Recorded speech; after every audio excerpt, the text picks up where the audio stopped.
Hey guys, welcome to FatherStack's Rambling Reviews, and today I am talking about Deranged, Confessions of a Necrophile. And this is loosely based on the life of Ed Gein, who was a killer in the 50s. And I'll go over a very rough, very small plot summary, because I want to avoid spoilers. I'll get into that near the end. And it's hard to talk about this without talking about spoilers. And then I'll talk about some facts about the film, and then give my opinion on it. So, it's about Ed Gein, or Gein, however you say it. I say Gein, but I've heard people say Gein before. And but he's called Ezra Cobb in this. And what I'm about to say sounds like a spoiler, but it happens within the first 5 minutes, so I don't count it as a spoiler. And he's taking care of his mum. He's feeding her. And she dies, and as she dies, he doesn't handle it so well. He doesn't handle it. He can't come to terms with the fact that she's dead. He hears her voice, and he thinks she's still alive. And he visits her grave every night. Every night, over a period of time, he visits her grave, and when he finds out that she is in fact dead, he takes her body home with him. From there, he ends up stealing some bodies, and then eventually he gets on to killing a couple of people before, surprise, being caught. That's a very brief. I say, don't want to get into too much things because most of it is in my notes and that. This film was directed by Jeff Gillen and Alan Ormsby. And it stars Robert's Blossom. Not Robert Blossoms, Robert Blossom. And as I was watching this, I was like, I recognise that guy's face. And as I looked it up, I was like, you put a grey beard on him 20 years later, and put a snow shovel in his hand. I said this to a couple of people I knew. I said, put a snow shovel in his hand and a grey beard. Who have you got? He's the guy from Home Alone. he's the guy that Kevin McAllister's scared of in Home Alone. So I found that quite amusing. It's got a kind of an interesting way of telling its story, because it's got this reporter called Tom Sims that pops up every now and then, and he walks right into the shot like Rod Serling in The Twilight Zone. He just walks in and he explains what's going on behind him, while Ezra Cobb is digging up a grave, or while he's in the bar. And I can imagine that would put a lot of people off, but I find that quite interesting. I actually really like that part. Some of those parts I really liked. Tom Sims is played by Leslie, or he was often called just Les Carlson, and he's been in Videodrome and a film called A Christmas Story, which I've never heard of. There's a lot of interesting stuff in this film. There's also a character called Maureen Selby, and she's, just before the mum dies, she is the person, she says she's the only woman to trust, is Maureen Selby. And the reason mum gives for being the only woman to trust is because she's fat. So and it's just gets on Donkey's line. And Maureen, as he ends up knocking on her door to meet her, she says that she hears voices of her dead husband, and you hear voices of you see a photo of her dead husband, and he is played by Alan Ormsby himself. He's not played by him, that's a photo of him. And she herself, Maureen Selby, sorry I can't say words today, she is, sorry, I'll just check through my notes for the guy's name. She is co-director Jeff Gillen's wife, and I actually didn't get her name. She is Mariam Waldman. So the actress is Marion Marion Waldman, and she was married to the co-director Jeff Gillen. They're, like I said, it's loosely based on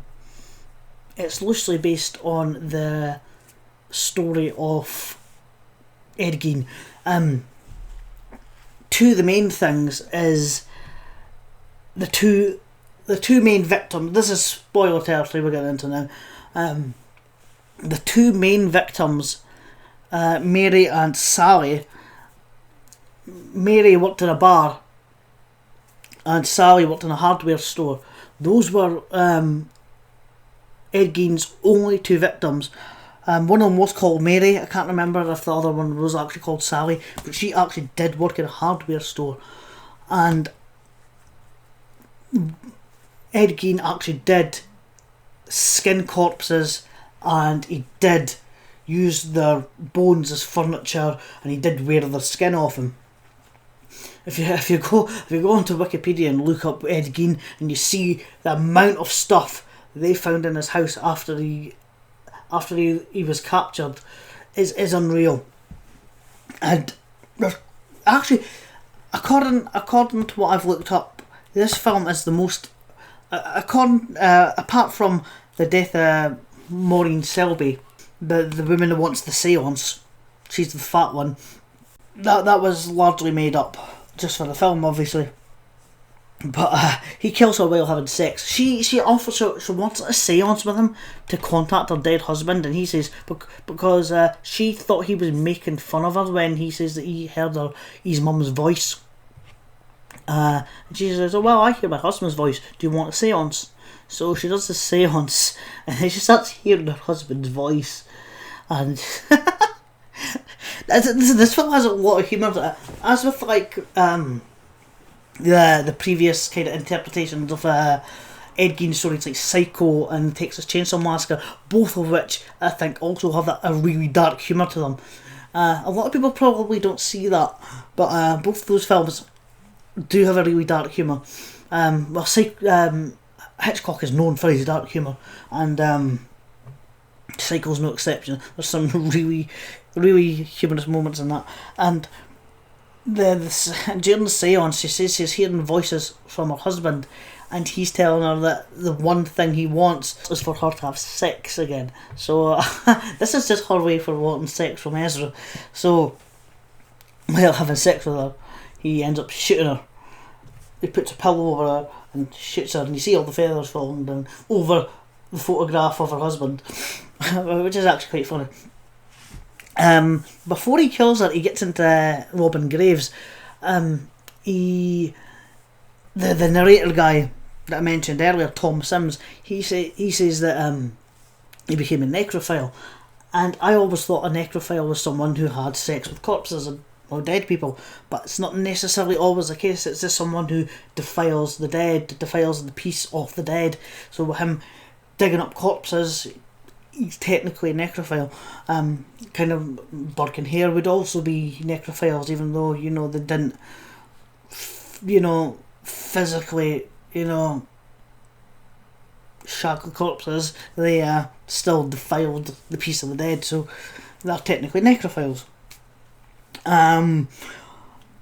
There's a good scene near the start after he loses his mum, and he keeps on speaking to himself as if he's speaking to his mum, and the camera pans around to all the newspaper clippings scattered around his room, and as he's talking to himself, his mum responds to him, and you hear his mum talking away to him, and then the camera pans right around back to him, and it's him speaking it.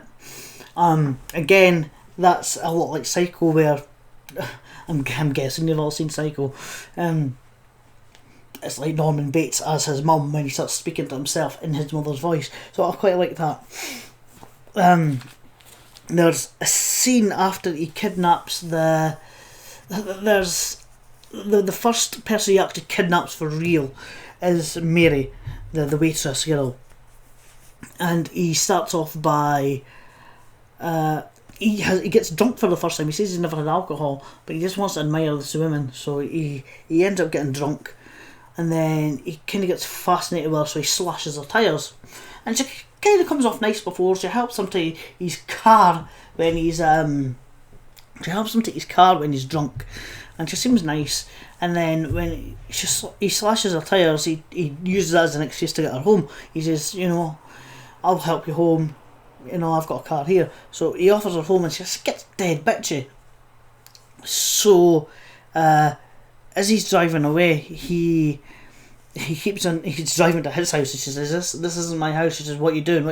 He says, I've got a plan, you're coming to mine. And she gets really worried. This was quite funny to me. And she says, no, you take me back right now, I want out of here. She says, no, I've got a spare tyre. She says, I'll just go and get the spare tyre and I'll help you out. So after she goes into his house, after waiting for like 15 minutes, she was waiting for a long time, he follows her back inside, and she follows him inside and finds him dressed as a woman, but almost again like Psycho, but dressed in like the skin of the corpses he's lifted. And then he starts chasing her through the house in her underwear, then he kidnaps her, and then he locks her in a cupboard. And there's a really nice shot I like in this, where the cupboard's closed and you just see a little bit of light going through the cupboard's slats, and a bit of the light shined on her cross, and I really liked that. I think it symbolised almost like her hope, like her road, because I always think of people with crosses. No, not always religious, maybe it's just, jewellery, but, just... I had to be on purpose. It was just a really good shot. You almost saw the cross glistening, and I really liked that. And then she has dinner with his family, his dead family, and then as a result she ends up dead. He plays about with a lot of the skin and the bones of all the corpses, and then she ends up dead. But that's a really, really good scene. I really liked that. Another fact here is Tom Carr, who was the producer, he was a concept promoter, and he raised £2,000 by promoting concerts of like Led Zeppelin, Rod Stewart, The Temptations, Black Sabbath, and Three Dog Night. And so that's quite. Like I say, it is a low budget film, so that's probably a lot of money for them. There's an organ playing that plays the soundtrack, and it gives it this eeriness, and that's the religious hymn Old Rugged Cross playing all the way through it. Pat Orr, who played the girl Sally, actually do not talk about Sally now. Sally is the second victim who you see near the end of the film, and she's a friend of Ezra's next door neighbour. Now, his next door neighbour is a guy who lets him live with him. Him and his wife and his son let Ezra stay. And kind of out of sympathy, he's just lost his mum, he's lonely, he doesn't have a girlfriend. He says, look, you can live here for a while, for however long. And so he does. A lot of the kind of comedy, not comedy, it's just little humorous moments comes from that. It's like when he goes on about, and that's how he gets the idea for digging up graves. He hears about how his old Sunday school teacher died, and he says, how do you know that? He goes, the neighbour guy says, it's in the obituary. He goes, a what? An obituary? He says, don't you know what an obituary is? He goes out, he says, when somebody dies, he says, they put it in the newspaper and advertise the funeral, etc. He goes, that's probably, I think he thinks aloud. He says, yeah, that's a good way to get a dead body. So that's how he gets his first corpse. He ends up digging up a corpse, and it's got what's apparently a famous scene, or kind of an infamous scene, where he takes the corpse, he spoons out the eye, saws the head off the skull, and then scoops out the brain. Which is, it's not as graphic as it sounds. In 1974, when this film was made, it was probably quite graphic, and I believe it was cut from a lot of prints of the film in America. I don't know about here, probably over here in the UK where they cut everything. But Arrow Arrow Video do a great job of releasing uncut films.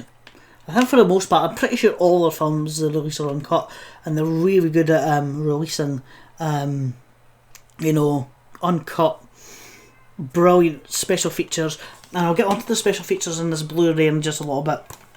There's a scene where he goes to his mum's grave near the start, not long after she's died. He visits her over about 6 months to a year, I think, and he talks to her, and she talks back to him. And then he goes to grab her and then he pulls her arm off. And that brings to the realisation is, oh shit, she's dead. So he takes her corpse into his car. He's driving away. The policeman pulls him over, so he kind of hides the corpse. And the guy says, holy shit, what the hell have you been doing? And he knows who he is. He goes, he said, I think he says, I just killed a deer. Or something to that effect. It was really funny. Tom Savini, the infamous makeup master, he Dawn of the Dead, he's been in Knight Riders, Martin, he's done special effects for a lot of George Romero stuff. He was in Planet Terror. He done special effects for this. He got apparently a plastic skeleton kit and used like things like cheese wire and that. And do you know what? The special effects are really good in this. They really do look like skeletons. Not for a minute do I think, oh, that looks like a fake skeleton, because they're all rotten and degraded and that. Yeah, and he's a master, that guy. In fact, there's an audio commentary on that Blu-ray disc.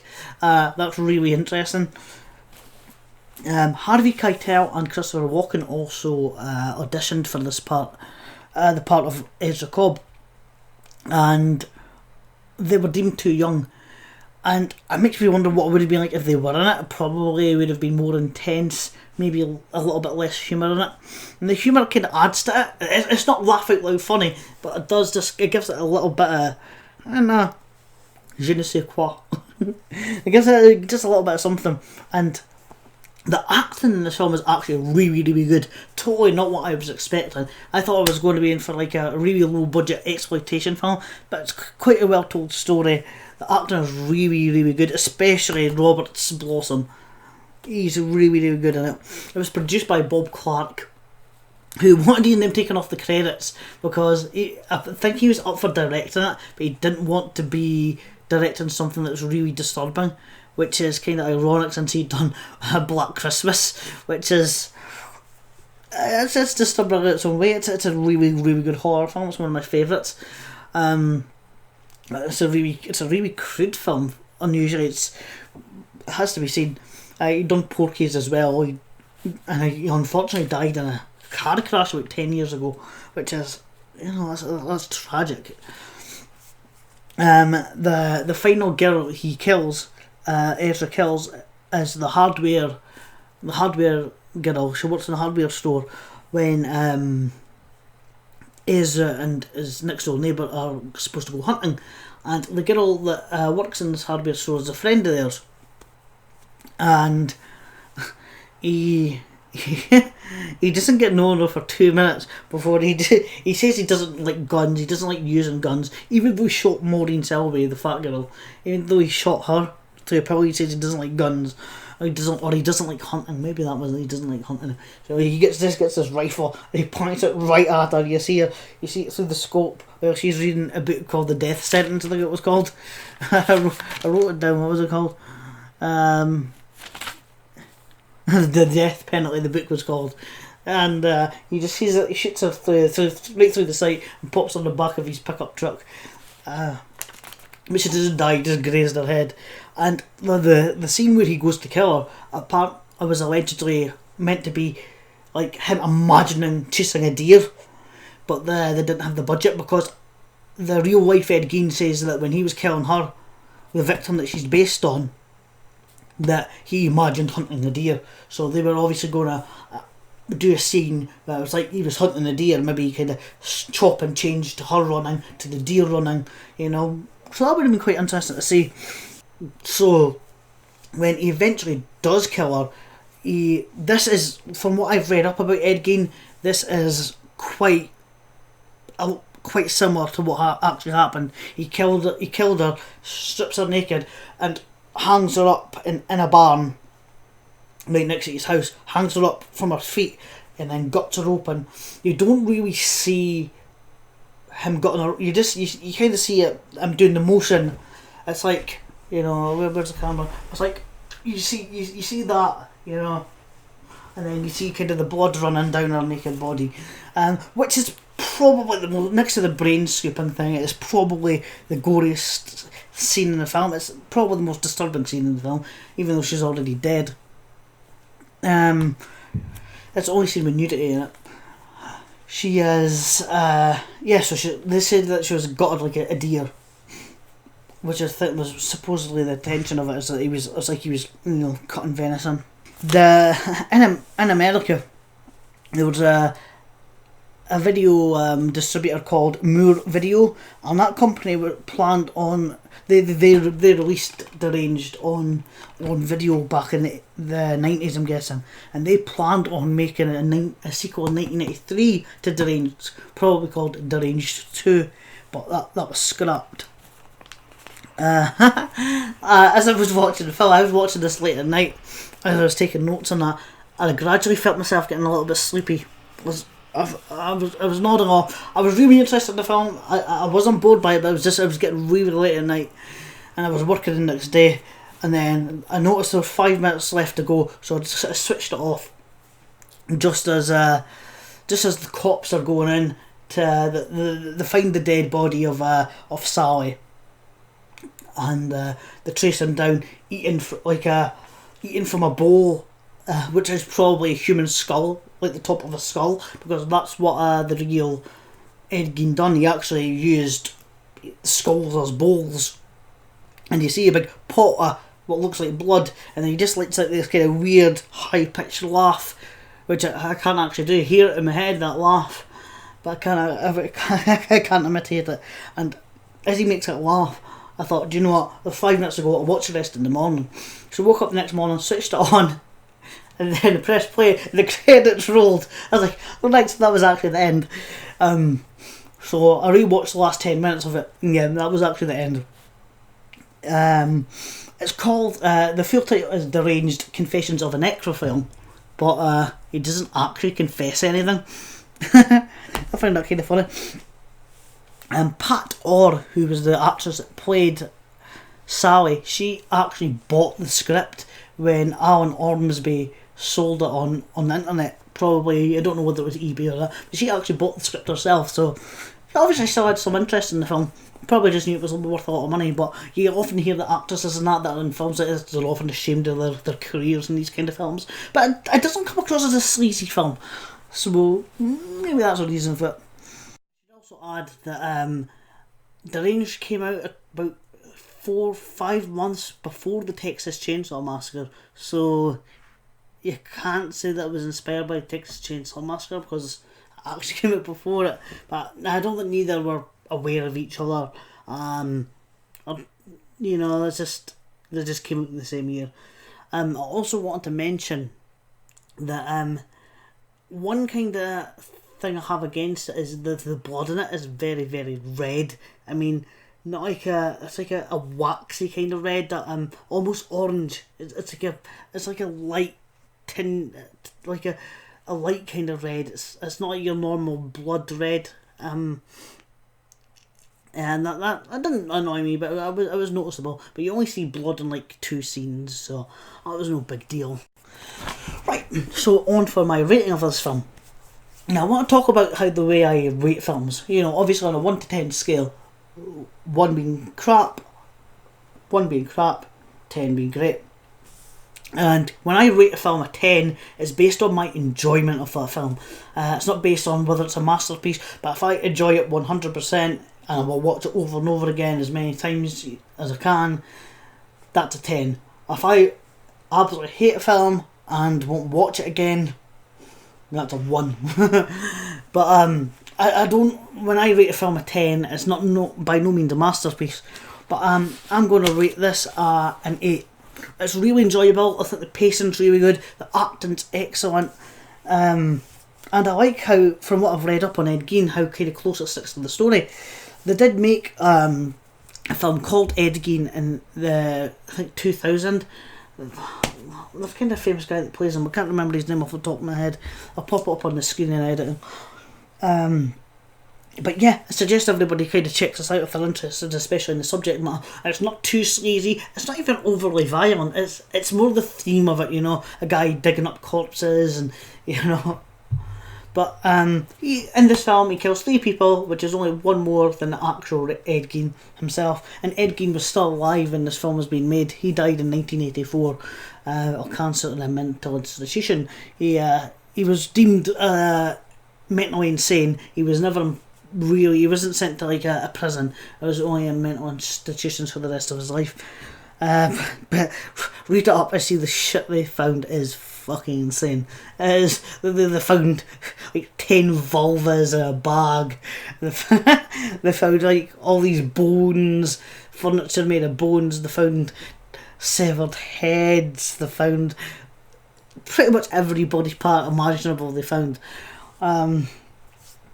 But yeah, I didn't know what I was expecting going into this. It's expecting something a lot sleazier than it actually is. It's not that sleazy. It's really entertaining. It's very well acted in my opinion. The effects are really good. And the special features, that's what I was going to talk about. One of the special features on this is an interview. It's like a 10-15 minute interview by Scott Spiegel, or Spiegel, I don't know how you say it. And he's a film producer, known mostly for producing the Hostel films, and I think he even directed Hostel 3, which was direct to video. And I was like, why is there an interview with this guy? But my god, it's entertaining. This guy's enthusiasm is insane. It's a really, really enjoyable interview. He just talks about his love for the film, and it's a really good special feature. It's about 15 minutes long, and I was like, I can see why they interviewed this guy. He reminds me a little bit like Joe Dante. When he's been interviewed, he's got like this enthusiasm. He's quite a loud guy, but a bit like me. He's very kind of, you know, very enthusiastic when he talks. The audio commentary by Tom Savini is really interesting as well. So yeah, that's it for Deranged. I was going to say that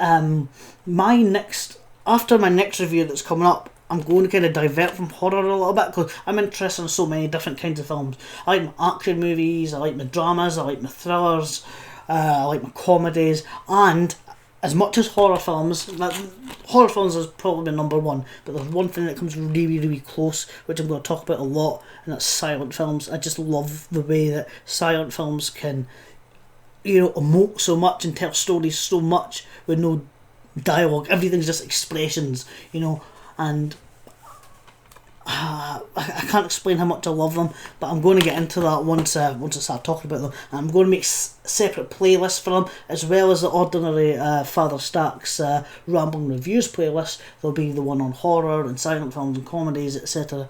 And just so they're easier for people to find. If you don't like the silent films, you don't have to watch our playlist. If you only want to watch them, you know, you can watch our playlist. So I'm going to call that a day because I think my video's run out.